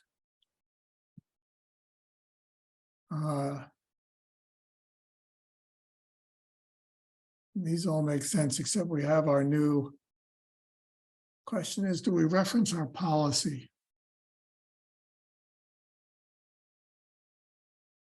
Do we want to reference a policy in a regulation? I'm not sure we do. Or I don't know. I don't know what that means. I don't know. Do we have any? I can't think of any other examples of doing something like that. No, we don't.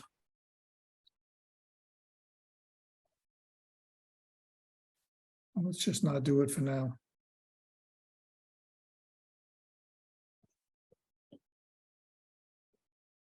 Something that we could sort of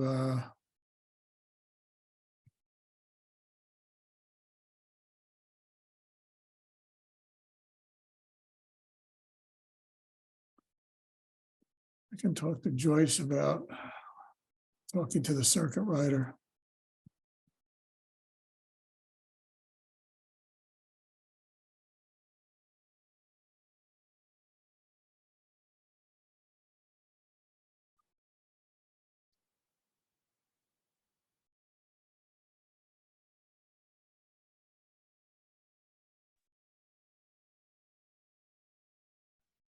Michael, how much more do we need to do? I feel like this is such a detailed work. My brain is starting to. I think we're near the end.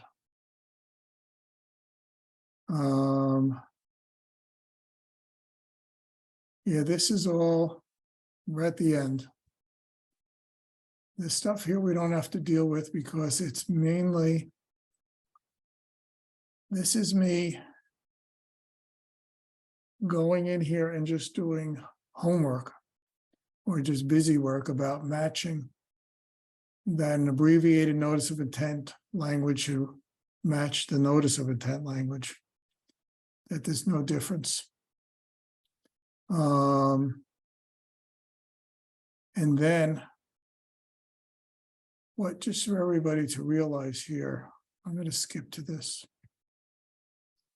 Those of you who haven't spent hours or whatever looking here in our regulations here, this is 7.4. We have here what we require in a notice of intent, both the notice and the abbreviated, which the abbreviated turns out to be a little bit of a bust because the state doesn't really allow you. We were going to try to do something more that abbreviated could be used, but then we would be less restrictive than the state, which we're not allowed to do.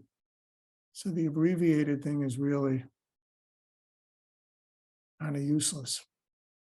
Be interesting to find out why, but here we have all the information to be shown on plans for a notice of intent. So we have all of this here, proposed, existing, but then at the same time, we somehow years ago, and I never did this until some months ago, we have this in our regs, and then we reference these checklists at the end in an annexure.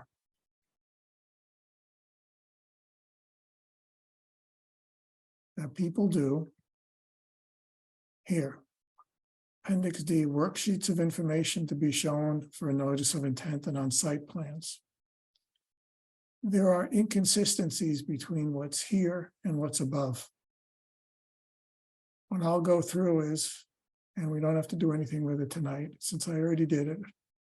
Side by side, looks like months ago. I went through here and I tried to clean up what was in the bottom that should be in the regs, that was in the list below in the appendices. And this was like all of each of the things that were missing in the annexure table that were above.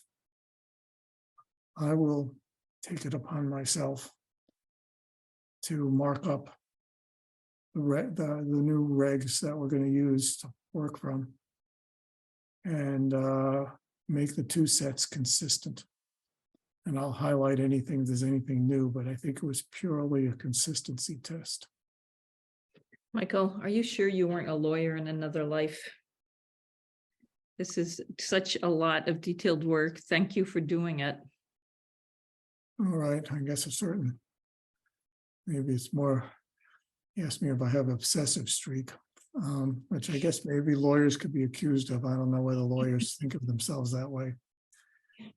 This one sure doesn't. Okay, fine. Then,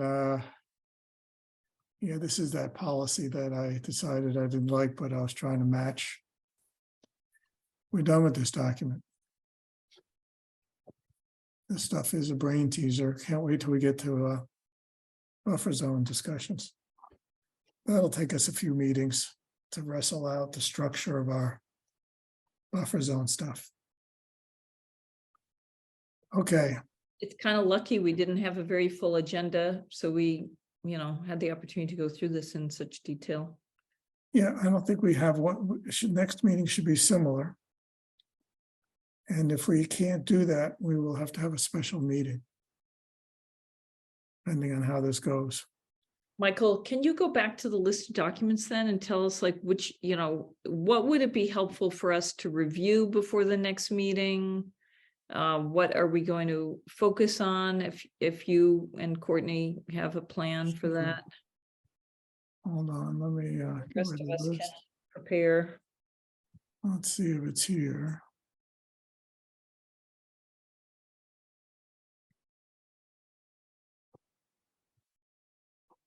Okay, here's the folder again. So if we're going to move on to the buffer zone, one should read the documents 1 and 2. The consultant stuff and a bunch of my work on the same area. And related to that are anything with buffer zone stuff down here. There's these 2 files here as well, where there's some stuff digested. I think I also have some of the Barnstable. Matt wasn't very clear about where he got some stuff, but it seems like from Barnstable, and I looked at it. Whatever, I would say at a minimum, look at these 2 documents and these 2 documents. They overlap, there's some repetition. Okay. And then there's obviously, one could look at other towns, but we hired him to look at stuff from other towns in his documents. So you shouldn't have to go there if you want to think more about. I think it's a real big deal to look at what I did in terms of looking at what was from the buffer zone handbook. But obviously in the technical info, you can have to find the full handbook.